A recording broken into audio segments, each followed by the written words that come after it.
ज्ञानन्तेऽहं सविज्ञानमिदं वक्ष्याम्यशेषतः यज्ञात्वा नेह भूयोऽन्यज्ञातव्यमवशिष्यते। या श्लोकामध्ये भगवंतांनी ज्ञान आणि विज्ञान हे दोन्ही शब्द वापरले. या दोन शब्दांचा वेगवेगळ्या संदर्भात वेगवेगळा अर्थ निघत असतो. जसं भक्ती मार्गामध्ये परोक्ष जे असतं त्याला ज्ञान म्हणतात. म्हणजे परमात्मा परमेश्वर आहे, तो अवतार घेतो. श्रीकृष्ण अवतारात त्यांनी अशा अशा लीला केल्या, भगवद्गीता सांगितली, हे झालं ज्ञान. जे प्रत्यक्ष आपण बघितलेलं नाही, आपल्याला माहीत नाही, परंतु शास्त्र, पुराणं आणि संतांची महात्म्यांची वचनं यावर विश्वास ठेवून आपण हे सगळं मान्य केलं आणि म्हणून हे ज्ञान. मग जेव्हा आपण साधना करू तेव्हा चैतन्य शक्तीचा, परमतत्वाचा अनुभूती आपल्याला येऊ लागेल. निसर्गाचं घटनाचक्र, त्यातली आपली भूमिका, हे सगळं उलगडायला लागेल आणि अनुभवातून हे जे ज्ञान मिळेल ते आहे विशेष ज्ञान म्हणजे विज्ञान. म्हणजे भक्ती मार्गानुसार साधना पद्धती आणि त्यासाठी भगवत भक्तांची चरित्र हे झालं ज्ञान आणि आपल्या जीवनात या सगळ्याचं इम्प्लिमेंटेशन हे झालं विज्ञान.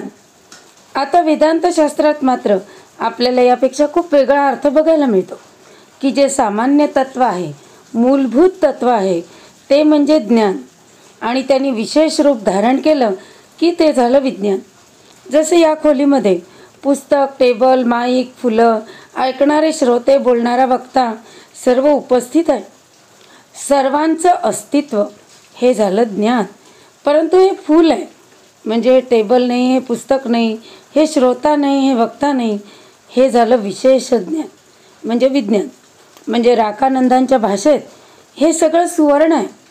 सुवर्ण तत्व हे झालं ज्ञान. परंतु या सुवर्णानेच कानातले, बांगड्या, पाटल्या अशी विशेष रूपं धारण केली म्हणजे ही बांगडी आहे, हे झालं विज्ञान. म्हणून इथे भगवान म्हणतात आहेत की ज्ञानम तेहम सविज्ञानम, म्हणजे ज्ञान आणि विज्ञान या दोन्ही गोष्टी मी तुला सांगणार आहे. स्वस्वरूपाचं ज्ञान म्हणजे मूलभूत तत्व आणि त्या स्वस्वरूपाचा होणारा विस्तार म्हणजे हे जगत. विज्ञान हे दोन्ही सांगणार. 7व्या अध्यायात भगवंतांनी याच 4 गोष्टींची चर्चा केली आहे की जगत काय आहे, जीव कोण आहे, ईश्वर कोण आहे आणि परमतत्व म्हणजे काय आहे.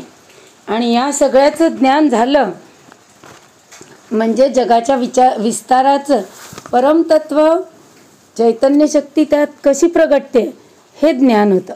किंवा आत्मतत्वाचा विस्तार होऊन जगत कसं आढळतंय हे दोन्ही जाणणे म्हणजे ज्ञान आणि विज्ञान.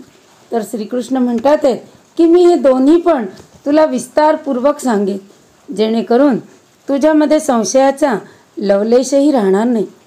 नाहीतर आपण हे सगळं ज्ञान गोळा करतो प्रवचन देण्यासाठी. मग लक्ष कुठे असतं की कोण कोण ऐकतंय, किती श्रोते आहे, माझी प्रसिद्धी होते आहे की नाही. स्वतःच्या अंतःकरणातला संशय कितपत संपला याकडे लक्षच नाही. पण श्रीकृष्ण सांगतात आहेत की मी तुला हे ज्ञान सांगणार आहे ते तुझ्यातल्या संशयाचा लवलेश राहू नये म्हणून. पुढे श्रीकृष्ण म्हणतात इदम वक्ष्यामि अशेषतः. इथे ज्ञानाला आत्मतत्वानी अहम रूपाने मानत असल्यामुळे इदम शब्दाने अनात्मरूप विज्ञान विशेष ज्ञान दर्शवलं. आत्मतत्व अहम असल्यामुळे त्याला दर्शवण्याची गरजच नाही. म्हणून ज्ञान विज्ञान या दोन्ही शब्दांचा प्रयोग करून श्रीकृष्ण सांगतात की आत्मतत्व अहम आणि अनात्मतत्व इदम सगळंच मी तुला सांगणार आहे. आणि तेही कसं वक्ष्यामि म्हणजे असं सांगेन की तुला समजलंच पाहिजे. तुला समजलं पाहिजे ही माझी जबाबदारी. पहा भगवंतांनी केवढी मोठी जबाबदारी स्वतःवर घेतली आहे. नाही तर आपल्यासारखे लोक सहजच म्हणतात की भगवंता तू तर सांगशील, पण आम्ही पापोहम पापकर्माहम पापात्मा पापसंभवा अतिशय मंदबुद्धी आहे, आम्हाला ते कसं कळणार. अखंडानंदजींना एकदा एक गृहस्थ भेटायला आले आणि म्हणाले कि आप तो बड़े स्थूल बुद्धि हो, सब जानते हो, हमारी बुद्धि तो बड़ी सूक्ष्म है, हम कैसे समझेंगे. अखंडानंद जी म्हणाले की तुमच्या या स्थूल आणि सूक्ष्माच्या संकल्पना सांगतात की तुम्हाला किती काय समजलं. तसं आपण जरी पापात्मा असलो तरी आपल्याला समजावून सांगण्याची जबाबदारी भगवंत स्वतः घेतात आहेत. यातून त्यांची अतीव कळकळ प्रेम आपल्याला दिसून येत आहे.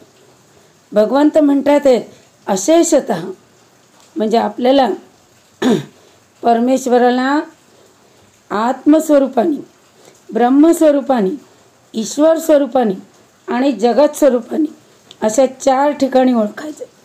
या 4 ठिकाणी परमतत्व ओळखायला आलं की बाकी काही ओळखायचं राहतच नाही. अहम हे जगत आणि या अहम आणि जगतला नियंत्रित करणारा ईश्वर, या सगळ्यांचा अधिष्ठाता असणारा सत्यम ज्ञान अनंतम ब्रह्म हे ब्रह्मतत्व, हे सगळंच्या सगळं मी तुला सांगणार आहे. आणि हे सगळं कळलं की तुझ्या मनात कोणताही संशय शिल्लक राहणार नाही.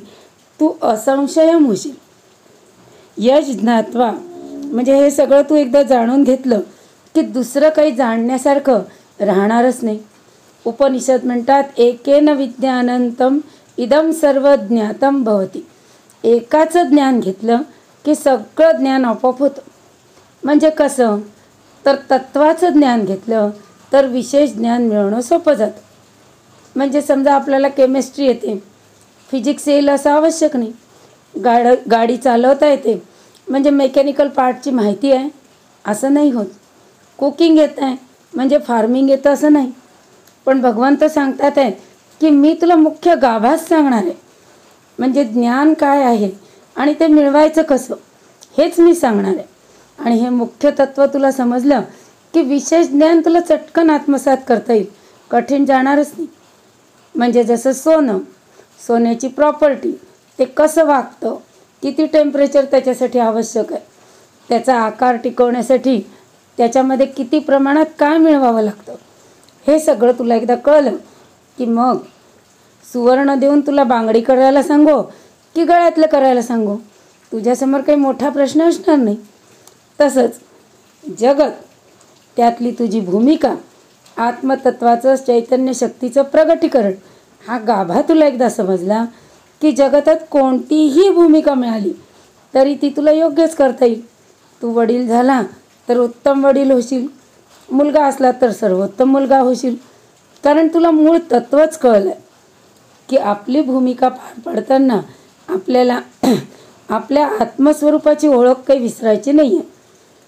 हे एकदा हृदयात स्पष्ट असणं आवश्यक आहे. गीता प्रेसचे राम सुखदासजी महाराज म्हणतात की मनुष्य जन्म आम्हाला मिळाला आहे तोच मुळी आत्मस्वरूप ओळखण्यासाठी, इतर कोणता उद्देश त्याचा नाहीच आहे. आणि हे एकदा पक्क आपल्याला समजलं की मग आपल्यामध्ये साधकाचा जन्म होतो. मग जिज्ञासा इतकी तीव्र होत जाते की सगळ्या गोष्टी आपोआप उलगडायला लागतात. एका भक्ताने अखंडानंदजींना प्रश्न विचारला की दुनिया में दुःख क्यों है, या दुःखावर आपण काय करायला पाहिजे आणि भगवंताचं दर्शन आम्हाला होईल का, त्यांनी दुःख निवारण होईल का. आता जगतात रमणारा माणूस असेल तर तो उत्तर देईल की पॉलिटिशियन, श्रीमंत लोक यांच्यामुळे दुःख होतं, हे दुःखाचं कारण आहे. आणि त्यासाठी आपण सगळ्यांनी एकत्रित संघटित होऊन लढा द्यायला हवा. आणि इतकी विषमता निर्माण झाली आहे म्हणजे भगवंत काही कोणी अस्तित्वातच नाही. परंतु जगतात प्रगटणारे परमतत्व समजून घेणारा परमार्थी संत यावर उत्तर देतोय की दुःखाचं प्रयोजन तुमचे जीते जागते स्वप्न तोडणं आहे. आपण समजा शांत झोपलो, स्वप्न पडायला लागलं, आपण दोघं सोलमेट्स 2 व्हीलरवर रम्य घाटातून जातोय, हम बने तुम बने एक दूजे के लिए, स्वप्न चालू आहे. तोपर्यंत स्वप्न अजिबात तुटणार नाही. परंतु एखाद्या वळणावर अचानक समोरून एक ट्रक आला आणि धडकला की खाडकन स्वप्न तुटतं. म्हणजे स्वप्नातलीच एक घटना तुम्हाला जागृत होण्यासाठी कारणीभूत ठरते. तशी आयुष्यातली दुःख तुम्हाला जगताची नश्वरता, अनिश्चितता समजावून सांगत असतात आणि त्यामुळे परमार्थाकडे आपण वळू शकतो. मग आपण त्या आत्मतत्वाचा शोध सुरू करतो किंवा भक्तिमार्गी असू तर दुनिया बनाने वाले क्या तेरे मन में समाई, काहे को दुनिया बनाई. हा प्रश्न भगवंताला कॉलर पकडून विचारू असं ठरवतो आणि मग त्याला गाठायसाठी भगवंताची भक्ती प्रेम हा मार्ग स्वीकारतो. परंतु या मार्गात जसं जसं आपण पुढे जातो तो भगवंत इतका प्रेमळ आहे, इतका गोड आहे की आपल्याला त्याची प्रीतीच प्राप्त होते आणि मग आपसुकच आपण या आनंद दुःखाच्या पलीकडे निघून जातो.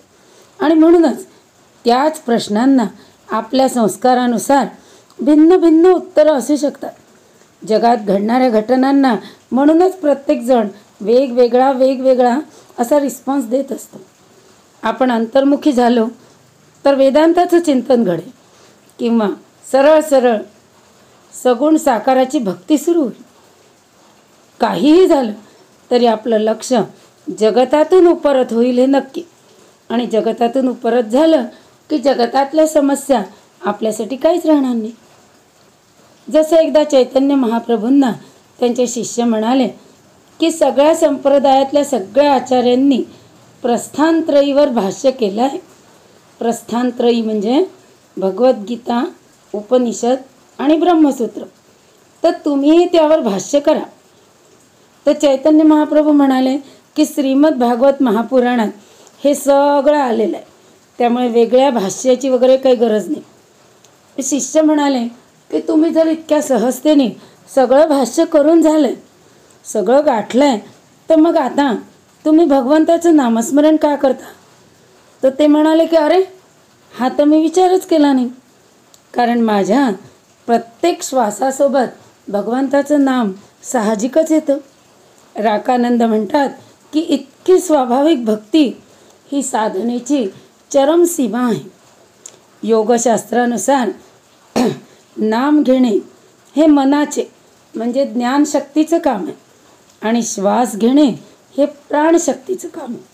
आणि हे दोन्ही एकत्र जोडल्या गेल्यास प्राणशक्ती आणि ज्ञानशक्ती यांचं संतुलन होतं आणि ह्याचं संतुलन, प्राणशक्ती आणि ज्ञानशक्तीचं संतुलन म्हणजेच कुंडलिनीची जागृती, तृतीय नेत्र उघडणे, ऋतंभरा प्रज्ञा जागृत होणे, सद्गुरूंचा शक्तिपात. म्हणूनच परमेश्वराचं नाम आणि श्वास हे जोडण्याची साधना केली तर इतर ज्ञान गोळा करण्याची काही गरजच उरत नाही. बृहदारण्यकात म्हटलेलं आहे की नानुन ध्यायंती बहुशब्दात वाचो विग्लापनावितत. म्हणजे इतकं शब्दज्ञान गोळा करण्याची काही गरजच नाही. मग आपल्याला प्रश्न पडतो की हे जर इतकं सोपं आहे तर हे सगळ्यांनाच का नाही समजत. आणि याचंच उत्तर श्रीकृष्ण पुढच्या श्लोकात देतात आहेत, ते आपण पुढच्या भागात बघूया. श्रीकृष्णार्पणमस्तु.